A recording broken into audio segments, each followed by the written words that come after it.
បាទសួស្តីបងប្អូនអរគ្នាថ្ងៃនេះដែរខ្ញុំបាទមកចែករំលែកបងប្អូនតាក់ទងជាមួយនឹងវិធីបំពងកំទេចម្សៅនំប៉័ងបាទសម្រាប់ទុកធ្វើបាទបង្គាបំពងម្សៅនំប៉័ងបាទកង្កែបអន្ទង់បាទជាមួយនឹងសាច់គោក៏ដូចជាឆ្អឹងជំនីអីជាដើមអញ្ចឹងបងប្អូនណាបាទមានបកាបកងនេះបកងប៉ាអីអញ្ចឹងណាបាទហើយបងប្អូនយើងកុំភ្លេច share ចែករំលែកទាំងអស់គ្នាហើយបងប្អូនយើងគាត់ទៅ follow page បាទបងប្អូនយើងនឹងទទួលបានវីដេអូតាក់ទងជាមួយនឹងម្ហូបរាល់ថ្ងៃបងប្អូនណាបាទកុំឲ្យខាតពេលយូរបងប្អូនយើងបាទនៅក្នុងនេះដែរខ្ញុំត្រៀមបាទខ្ទឹមបំពងយើងបំពងរួចរាល់ហើយបងប្អូនណាបាទបន្តមកទៀតជាមួយនឹងសៀងខ្មៅបាទងាយមែនតើបាទគ្រឿងមានតែ3 4មុខទេបាទជាមួយនឹងម្ទេសក្រៀមទៀតបងប្អូនណាបាទហើយចំណែកឯម្សៅនំប៉័ងនេះគឺយើងទិញបានបាទ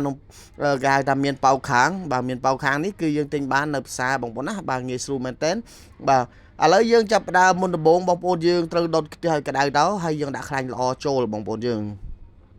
បាទហើយបងប្អូនយើងអ្នកដែលត្រូវការខ្ទះត្រូវការកាបិតអីអាចតាក់ទងមកខ្ញុំបានខ្ញុំនៅមាន4 5លេខបងប្អូនណាបាទ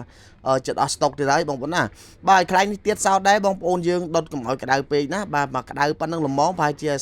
40-30% ហ្នឹងគឺបានទេបងប្អូនណាបាទតែដាក់ក្តៅទៅគឺវាខ្លោចតើបើយើងដាក់ត្រជាក់ពេកមកកតិចម្សៅនំប៉័ងហ្នឹងគឺវាទន់ណាវារលាយវាអត់ស្រួយទេបាទអូខេបន្ទាប់មកគឺយើងស្រង់វាចេញបងប្អូនណាកុំឲ្យវាក្តៅខ្លាំងពេកហើយក៏កុំឲ្យវាស្រួយពេកដែរពីព្រោះកតិចម្សៅនំប៉័ងហ្នឹងគឺវាស្រួយស្រាប់បើសិនតែយើងទុកឲ្យវាស្រួយគឺវាខ្មៅហើយអញ្ចឹងបងប្អូនយើងអាចមើលឲ្យធ្វើតាមខ្ញុំបាទម្ដងមួយជំហានទៅធានាថាបងប្អូនយើងចេះហើយធ្វើម្ដងបងប្អូនយកទៅឆាបានប្រហែលជាបើបងប្អូនលក់ដាច់មួយថងប្រហែលជាកន្លះខែគឺអស់ហើយបាទយើងទុកបានយូរមែនតើបងប្អូនណាបាទវាអត់ខូចទេបាទបាទបន្តមកទៀតគឺយើងដាក់វាទល់ល្អមកបងប្អូនអធិស្ឋានដោយសារតែកតិចនំប៉័ងនេះគឺមួយថងអញ្ចឹងខ្ញុំដាក់ចំនួន3ដងហើយខ្ញុំមិនបានកាត់ទេវីដេអូហ្នឹងគឺឲ្យបងប្អូនយើងមើលទល់តែអស់តែម្ដងទៅបាទហើយដូចខ្ញុំប្រាប់អញ្ចឹងបងប្អូនណាខ្លាញ់គឺយើងរក្សាកម្ដៅវាឲ្យវានៅតែប៉ុណ្្នឹងរហូតបាទគេហៅថាវិនទូហ្នឹងណា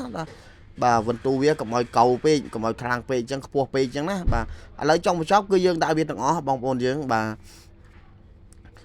បន្ទាប់ពីយើងដាក់ទាំងអស់ហើយគឺយើងចាប់ដើមស្រង់វាទៀតចុងក្រោយគេគឺយើងដាក់ភ្លាមយើងស្រង់ភ្លាមបងប្អូនដោយសារតែចុងក្រោយហ្នឹងគឺខ្លាញ់វាឡើងក្តៅវាឡើងរាងខ្ពស់អញ្ចឹងណាបាទដល់ពេលវារាងខ្ពស់អញ្ចឹងគឺអាចខ្លោចបាទហើយការបរិញ្ញាបងប្អូននេះដែរគឺចែករំលែកបងប្អូន free បាទអត់មានលាក់បាំងទេហើយក៏អត់ចង់បានអីពីបងប្អូនដែរគ្រាន់តែថាខ្ញុំក៏ឆ្លៀតលក់អីវ៉ាន់តិចតួចដើម្បីបានលុយចាយខ្លះអញ្ចឹងណាបងប្អូនយើងគាត់អ្នកខ្លះទៅក៏គាត់ឆាតមកថាអើយបងអើយឃើញបងធ្វើវីដេអូល្អអញ្ចឹងធ្វើម្ហូបធ្វើអីអញ្ចឹងក៏ជួយទិញខ្ទះមួយវែកមួយអីចឹងណាបាទហើយអរគុណច្រើនបងប្អូនយើងដែលតែងតែនិយមគ្រប់គ្រងពីខ្ញុំបាទដូចជាទិញខ្ទះទិញវែកទិញកាបិតពីខ្ញុំបងប្អូនបាទហើយចំពោះ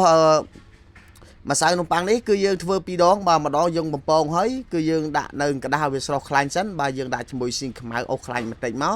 បាទបន្ទាប់មកគឺយើងដាក់ម្ទេសក្រៀមបាទយើងដាក់ម្ទេសក្រៀមអូសនឹងខ្លាញ់បន្តិចទៀតមកបងប្អូនណាកុំឲ្យវាក្តៅពេកម្ទេសក្រៀមតែក្តៅពេកវាខ្លោចឯងពីព្រោះឲ្យវាស្រួយស្រាប់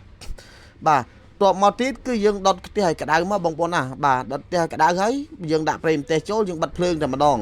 បាទបន្ទាប់មកទៀតបន្ទាប់ពីបិទភ្លើងមកបងប្អូនយើងគឺយើងចាប់ផ្ដើមដាក់ជាមួយនឹងម្សៅនំប៉័ងចូលបងប្អូនណាធ្វើតាមខ្ញុំមកបាទអត់បើកភ្លើងទៅណាតែបើកភ្លើងដាក់ចូលឆាគឺខ្លោចហើយបាទបន្ទាប់មកគឺដាក់ស៊ីងខ្មៅជាមួយនឹងម្ទេសឆាចូលបាទឆាបងប្អូនឃើញទៅបាទវាមានពណ៌ប្រេងម្ទេសក្រហមឃើញវាឡើងលឿងល្អហ៎បាទហើយម្សៅនំប៉័ងនេះដែរបងប្អូនយើងអាចយកទៅបំពងអន្ទង់ក៏បានដែរបងប្អូនយើងបាទហើយនេះដែរគឺខ្ញុំប្រើជាមួយអំបិលម្រេចបងប្អូនយើងប្រហែលជាអាចទិញបានអំបិលម្រេចគីឡេស្រាប់បាទបើសិនជាអត់បងប្អូនយើងប្រើអំបិលប៊ីចេងជាមួយនឹងរ៉ូឌីបានហាមប្រើស្ករណាបងប្អូនណាព្រោះប្រភេទម្ហូបបំពងនេះគឺយើងប្រើស្ករអត់បានទេបាទចុងក្រោយនេះគឺខ្ញុំថែមប៊ីចេងបន្តិចទៀតបាទហើយអរគុណសម្រាប់បងប្អូនយើងដែលតែងតែគាំទ្រវីដេអូកន្លងមកក៏ដូចជាទិញអីវ៉ាន់ពីខ្ញុំបាទហើយក៏ដូចជាបងប្អូនយើងមួយចំនួនបាទទាក់ទងជាមួយនឹងការទិញអីវ៉ាន់ពី page របស់ខ្ញុំបាទបងប្អូនកុំខ្លាចហើយកុំគិតថាអូទិញពីខ្ញុំទៅខ្លាចអីវ៉ាន់ទៅដល់ដៃមិនដូចក្នុងរូបហើយខ្លាចអីវ៉ាន់ដល់បានលុយប្លុកចោលអត់ទេបងប្អូនខ្ញុំរកស៊ីស្មោះត្រង់គឺបងប្អូនយើងទុកចិត្តបានបាទខ្ញុំធានាអីវ៉ាន់ជូនឲ្យបងប្អូនណាចុះបីយឺតលឿនមួយថ្ងៃពីរក៏ខ្ញុំត្រូវតែស្វែងដាក់ឲ្យបងប្អូនដែរបាទអរគុណច្រើនបងប្អូនណាបាទវីដេអូនេះគឺមានតែប៉ុណ្្នឹងទេគឺចង់បញ្ចប់នៃវីដេអូហើយអញ្ចឹងអរគុណបងប្អូនយើងបាទកុំភ្លេចជួយ share និងចែករំលែកទាំងអស់គ្នាផងបាទសង្ឃឹមថាបងប្អូនយើងនឹងចេះបាទហើយក៏កើតជាចំណេះម្ដងទៀតដែលបងប្អូនយើងអ្នកដែលដឹងបងប្អូនយើងតាមរោងការក៏អាចយកទៅធ្វើបានដែរបាទបំពង